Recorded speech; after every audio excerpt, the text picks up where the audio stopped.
खुलुमबाय स्टुडिअ दं आङो राकेश रामसि आरो बे समाव हाग्रामा महिलारि बिथांनिसिम मोनसे हाम्बल रिक्वेस्ट थामहिनबा बे समाव मोनसे गुरैयै आरज खालामदों देबोरगाव ब्लक इउपिपिएल राजखान्थि हान्जानि आफादगिरि बिजित बसुमतारी बिथाङा बे समाव हाग्रामा महिलारि बिथाङा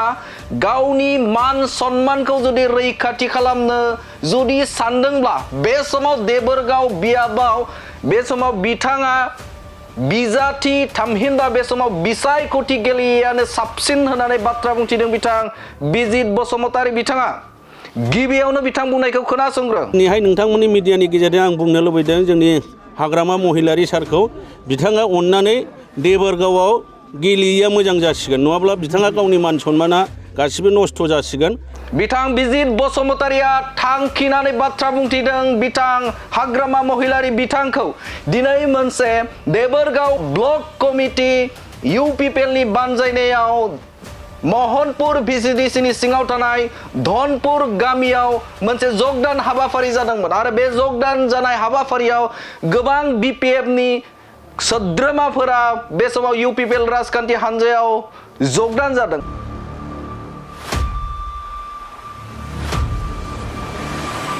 आरो बे जगदान जानायखौ लानानैनो बिथां बिजित बसुमतारीया हाग्रामा महिलारि बिथांखौ थांखिना बाथ्रा बुंदों हाम्बल रिक्वेस्ट खालामदों बिथां हाग्रामा महिलारि बिथांखौ बिथाङा जुदि मान सन्मानखौ जुदि रैखाथि खालामनो जुदि सानदोंब्ला बे समाव देबोरगाव बियाबाव बिसायख'थि गेलेयैयानो साबसिन मानोना बिथाङा जेनगोन होननानै बाथ्रा बुंथिदों बिथां बिजित बसुमतारी बिथाङा आरो बिथाङा बुंथिबावदों जुदि हाग्रामा महिलारिया देबोरगावनि अनगायै गुबुन गुबुन जायगायाव बा गुबुन बियाबाव जुदि बिसायख'थि गेलेयोब्ला बिथांखौ जोङो मदद होगोन बिथांखौ जों मदद होगोन आरो देरहा होगोन होननानै बाथ्रा बुंथिदों बिथां बिजित बसुमतारी बिथाङा जाहाथे मोजां जायगा नागिरनानै बिथाङा गुबुन जायगायाव बिथाङा भट गेलेहैथोंसै नांगौ जायोबा जोंबो हेफाजाब हैगोन मदद होनो थाखाय सिगांदों बिथां बिजित बसुमतारी बिथाङा आरो बिथाङा रोखा बाथ्रा बुंथिदों थांनाय गोलाव सम देबोरगाव बियाबनि थाखाय बिथाङा मोनसेबो खामानि मावाखै एसेम्ब्लियाव थांनानै बाथ्रा बुंहैयाखै बिथाङा बे ओनसोलनि थामहिनबा देबोरगाव बियाबनि थाखाय गांनाय उखैनाय बिथांमोननि जानानै बाथ्रा बुङाखै एसेम्ब्लियाव होननानै बाथ्रा बुंथिदों बिथां बिजित बसुमतारी बिथाङा थारैनो मख'नांगोन जे बे समाव हाग्रामा महिलारि बिथां बे हाग्रामा महिलारिनि जे बियाब बे बियाबावनो गोबां जगदान जानाय हाबाफारि बे सोलिबाय थादों नोंथांमोनाबो नुनो मोनदोंमोन जे हल्टुगावआवबो गोबां लाइमोनफोरा बिपिएफ नागारनानै इउपिपिएल राजखान्थि हान्जायाव जगदान जानाय बे सोलिबाय दं थामहिनबा जुदि नोजोर होयोब्ला बिपिएफ राजखान्थि हान्जानि जे दैदेनगिरिफोरा गोबां मददगिरिफोरा बे समाव देबोरगावनिफ्राय बा देबोरगावनि गोबां बिपिएफनि मददगिरिफोरा इउपिपिएल राजखान्थि हान्जायाव बास्लायनाय हाबाफारि बे ट्रेना सोलिबाय दं थिग बेबायदिनो दिनैबो 50निबो गोजौआव थामहिनबा मोनथाम गामि बे मोनथाम गामिनिफ्राय गासै गागि सुबुंफोरा गागि दैदेनगिरिफोरा बे समाव इउपिपिएल राजखान्थि हान्जायाव जगदान जादों बिपिएफ नागारनानै इउपिपिएलआव जगदान जानायखौ नुनो मोनदों थारैनो मख'नांगोन जे बे समाव बिथां बिजित बसुमतारी बुंनाय बायदि हाग्रामा महिलारिया बिथांनि जे खावलायनाय गुरैयै आरज खालामनाय बे आरज खालामनायखौ गनायना लागोन नामा बेखौ फैबाय थानाय समावसो मोनथिगोन। दिनैहाय जोंनि देबोरगाव ब्लकनि सिङाव थानाय धनपुर गामियावहाय जोंनि मानगोनां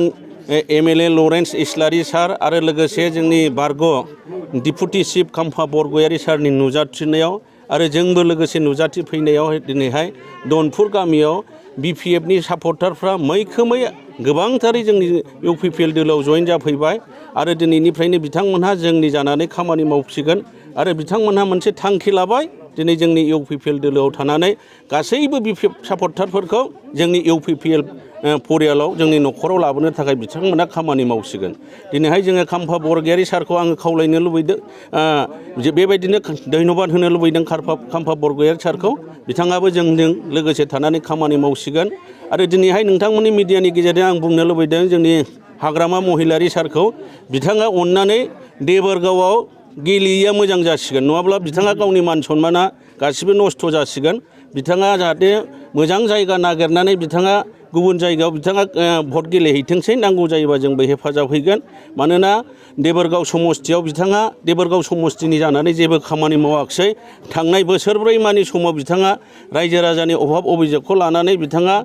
बिटिसि एसेम्ब्लियाव सानसेबो नुजाहैयाखिसै बेनिखायनो जोंनि देबोरगाव समस्तिनि रायजो राजाफ्रा बिथांनो भट होला होननानै थांखि लादों बेनिखायनो आं गुरै खावलायदों बिथाङा गुबुन मोजां जायगा समस्ति नायनानै बिथाङा गेलेहैथोंसै नांगौ जायोब्ला जोंबो थांफानानै बिथांनि जानानै खामानि मावफाहैगोन धन्यबादसै